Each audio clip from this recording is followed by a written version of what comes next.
देहरादून की शांत सुबह थी। पहाड़ों के बीच बसा यह शहर हर सुबह एक नई उम्मीद लेकर आता है। यहाँ की ताज़ी हवा, दूर तक फैली हरियाली और हल्की सी ठंडक मानो हर किसी को अपने सपनों के करीब ले जाती है। पहाड़ों से छनकर आती धूप एक छोटे से ऑफिस पर पड़ रही थी, रियल फील एआई। ये ऑफिस बाकी दफ्तरों से अलग था। यहाँ हर कोना किसी कहानी की तरह था। ये कोई बड़ी कंपनी नहीं बल्कि आरव और सिया का सपना था। दो युवा जिनके दिलों में कुछ अलग करने की चाह थी, जिन्होंने अपने छोटे से ऑफिस में बड़े सपने बो दिए थे। आरव टेक्नोलॉजी का जादूगर और सिया जज्बातों की समझदार, दोनों ने मिलकर एक ऐसी एआई बनाने का सपना देखा था जो इंसानों के एहसास समझ सके। वे चाहते थे कि मशीनें सिर्फ आदेश न समझें बल्कि दिल की बातें भी महसूस करें। उनका ऑफिस अलग था। दीवारों पर कोड्स और पेंटिंग्स, एक कोने में गिटार और सिया की मेज पर किताबों का ढेर। यहाँ हर चीज में उनकी मेहनत और जुनून झलकता था। कभी कभी ऑफिस में हल्की सी धुन बजती तो कभी किताबों के पन्ने पलटने की आवाज आती। वे दोनों एक दूसरे से बिल्कुल अलग थे, फिर भी एक ही धुन पर चलते थे। आरव का दिमाग तेज था तो सिया का दिल गहरा। उनकी सोच और भावनाएं मिलकर एक नई ऊर्जा पैदा करती थी। उनका मानना था कि टेक्नोलॉजी को इंसानों के करीब लाना चाहिए, उनसे दूर नहीं। वे चाहते थे कि एआई इंसानों की तरह संवेदनशील हो, जिससे लोग खुद को और भी जुड़ा महसूस करें। रियल फील एआई उनके प्यार और जुनून का संगम था। ये सिर्फ एक प्रोजेक्ट नहीं बल्कि उनकी सोच, मेहनत और रिश्ते की कहानी थी। आरव अक्सर कहता, सोचो अगर मशीनें हमारी अनकही बातें समझ जाएं तो क्या होगा जब टेक्नोलॉजी हमारे दिल की आवाज सुन सके। सिया मुस्कुराकर जवाब देती, क्या वो उस खामोशी को समझ पाएंगी जो दो लोग आंखों में पढ़ते हैं? क्या एआई इंसानी रिश्तों की गहराई को महसूस कर पाएगी? यही बहस उनके काम को बेहतर बनाती थी। हर दिन नए सवाल, नए जवाब और हर बहस के बाद एक नई शुरुआत। वे सिर्फ बिजनेस पार्टनर नहीं, सबसे अच्छे दोस्त और सपोर्टर थे। एक दूसरे की ताकत और कमजोरी को समझते और हर मुश्किल में साथ खड़े रहते। उनका ऑफिस उम्मीद, प्यार और एक बड़े सपने से बना था जो देहरादून की हवाओं में अपनी खुशबू घोल रहा था। यहाँ हर सुबह एक नई कहानी शुरू होती थी और हर शाम एक नए सपने के साथ खत्म होती थी। कई रातों की मेहनत के बाद जब बाकी दुनिया सो रही होती थी, आरव अपने कंप्यूटर के सामने बैठा रहता था। उसकी आंखों में एक सपना था, एक ऐसा सपना जो तकनीक के माध्यम से दिलों की गहराइयों को छू सके। अंततः उसने डिलसेंस नाम का सॉफ्टवेयर बना लिया।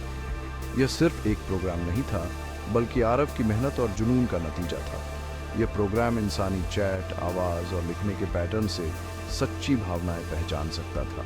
यह एक नई शुरुआत थी जहां तकनीक और भावनाएं एक साथ मिलकर काम कर सकती थी। एक रात आरव ने सिया को बुलाया।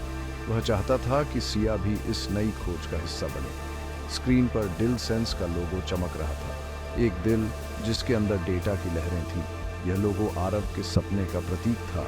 आरव ने उत्साह से कहा, सिया देखो, यह हमारी कही अनकही हर बात को समझेगा। उसकी आवाज में गर्व और उम्मीद थी।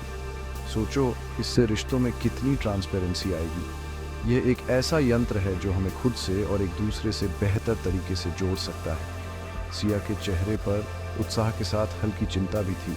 वह सोच रही थी कि क्या यह तकनीक वाकई दिल की गहराइयों को नाप सकती है? क्या एक मशीन वाकई दिल की गहराइयों को नाप सकती है? यह सवाल उसके मन में बार बार गूंज रहा था। आरव ने समझाया कि डिल सेंस शब्दों, बोलने की गति और इमोजी तक को एनालाइज करता है। यह सिर्फ एक तकनीकी चमत्कार नहीं बल्कि एक भावनात्मक सहायक है। इमोजी तक को एनालाइज करता है। यह हर छोटे से छोटे संकेत को पकड़ने की कोशिश करता है। उसकी आवाज़ में गर्व था। यह सिर्फ शब्द नहीं, जज्बात पढ़ता है। यह एक नई दिशा में कदम था। सिया को गर्व था पर डर भी। वह सोच रही थी कि क्या कुछ बातें अनकही ही खूबसूरत नहीं होती। उसने पूछा, क्या कुछ बातें अनकही ही खूबसूरत नहीं होती? यह सवाल उसके दिल से निकला था। आरव ने उसका हाथ पकड़ा और उसे भरोसा दिलाया कि यह सिर्फ एक टूल है। यह सिर्फ एक टूल है जो हमें बेहतर समझने में मदद करेगा। यह हमारे रिश्ते को और मजबूत बनाएगा। सिया ने सिर हिला दिया पर उसकी आंखों में सवाल बाकी थे। वह जानती थी कि यह एक नई शुरुआत थी, लेकिन उसके मन में अभी भी कई सवाल थे। डिलसेंस का पहला टेस्ट आरव और सिया के अपने रिश्ते पर ही हुआ। दोनों के मन में थोड़ी उत्सुकता और थोड़ी घबराहट थी। क्या वाकई टेक्नोलॉजी उनके रिश्ते को समझ पाएगी? आरव ने मुस्कुराते हुए कहा, चलो अपनी एक हफ्ते की बातचीत डिलसेंस में डालते हैं, देखते हैं एआई क्या कहता है। दोनों ने मिलकर अपनी सारी डिजिटल बातचीत, चैट्स, ईमेल्स और कॉल लॉग्स डिलसेंस एआई में अपलोड कर दी। उन्हें हैरानी थी कि उनकी रोजमर्रा की बातें भी अब डेटा बन चुकी हैं।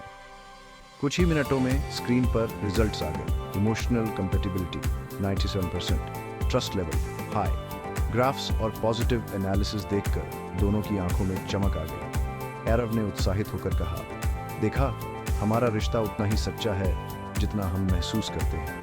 अब तो डेटा भी यही कह रहा है। सिया ने भी रिपोर्ट देखकर राहत की सांस ली। डिलसेंस की पॉजिटिव रिपोर्ट ने उनके भरोसे को और पक्का कर दिया। उसे लगा जैसे किसी ने उसके दिल की बात पढ़ ली हो। अगले कुछ दिन वे डिलसेंस को खेल की तरह इस्तेमाल करने लगे।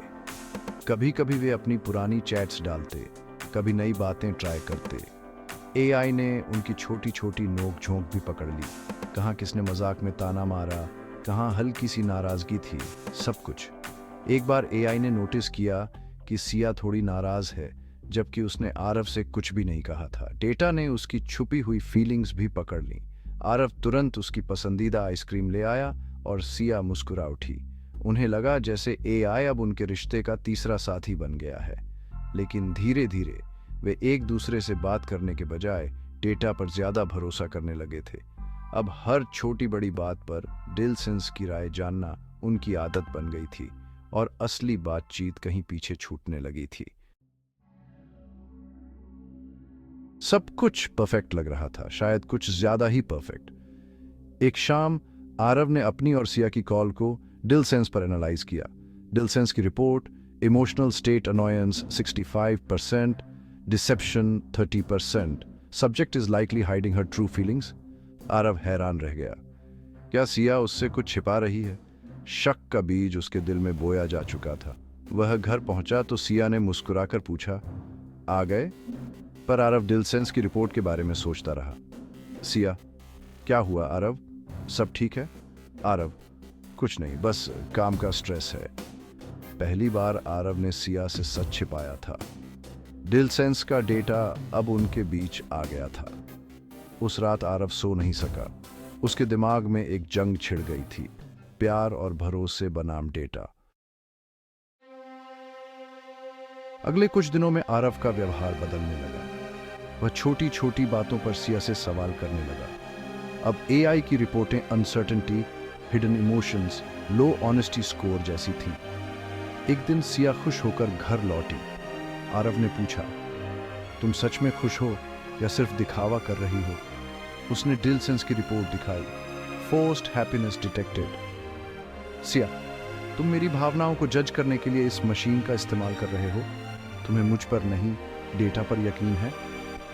आरव, मैं बस सच जानना चाहता था। सिया, सच यह है कि तुमने हमारे रिश्ते को एक डेटा प्रोजेक्ट बना दिया है। डिलसेंस की रिपोर्टें अब उनके बीच दीवार बन चुकी थी। प्यार की जगह शक और असुरक्षा ने ले ली थी। उस रात की लड़ाई के बाद सिया ने देखा कि डिलसेंस उनके रिश्ते को निगल रहा है। अगर यह पब्लिक हुआ तो न जाने कितने रिश्ते इसकी भेंट चढ़ेंगे। अगली सुबह सिया ऑफिस पहुंची और सीधे सर्वर रूम में गई। आरव, सिया, तुम क्या कर रही हो? सिया, मैं डिलसेंस को बंद कर रही हूं। यह टेक्नोलॉजी इंसानों को करीब लाने के लिए थी, जासूस बनाने के लिए नहीं। उसने डिलसेंस के मेन सर्वर को शट डाउन कर दिया। डिलसेंस की लाइटें बुझ गईं। ऑफिस में खामोशी छा गई। सिया ने ऑफिस छोड़ दिया। उसने सिर्फ एक मशीन नहीं, गलत दिशा को बंद किया था। डिलसेंस का बीटा वर्जन कुछ यूजर्स तक पहुंच चुका था। सोशल मीडिया पर लव स्कोर ट्रेंड करने लगा। कपल्स अपने रिश्ते का स्कोर पोस्ट कर रहे थे। प्यार अब एहसास नहीं, कंपटीशन बन गया था। सिया ने देखा कि लोग अपने रिश्तों को डेटा पॉइंट्स में बदल रहे हैं। एक लड़का अपनी गर्लफ्रेंड से एआई की रिपोर्ट पर लड़ रहा था। सिया को अपनी गलती का एहसास हुआ। उसने ब्लॉग पोस्ट लिखी, मेरा दिल मेरा डेटा नहीं। अपनी और आरव की कहानी बताई। उसकी पोस्ट वायरल हो गई। लोगों ने अपनी कहानियां शेयर की। जल्द ही अपवा हार्ट नॉट डेटा मूवमेंट शुरू हुआ। लोगों ने एआई स्कोर पोस्ट करना बंद कर दिया और असली अनफिल्टर्ड प्यार दिखाना शुरू किया। सिया की पोस्ट पढ़कर आरव को अपनी गलती का एहसास हुआ। डिलसेंस ने लोगों को करीब लाने के बजाय दूर कर दिया था। उसे समझ आया असली डिलसेंस तो सिया थी, वो एहसास जो कोई मशीन नहीं पकड़ सकती। वह दौड़कर उस जगह पहुंचा जहां वे पहली बार मिले थे। सिया वहीं थी। आरव, मुझे माफ कर दो सिया। सिया, गलती तुम्हारी नहीं, हम दोनों रास्ता भटक गए थे। उन्होंने घंटों बात की, कोई एआई नहीं, सिर्फ 2 दिन। अगले दिन उन्होंने ऑफिस के बाहर नया बोर्ड लगाया, real feel, not an AI, just a heart project. अब उनका मिशन था टेक्नोलॉजी इंसानों को जोड़े, पढ़े नहीं। असली कनेक्शन दिल से होता है, डेटा से नहीं।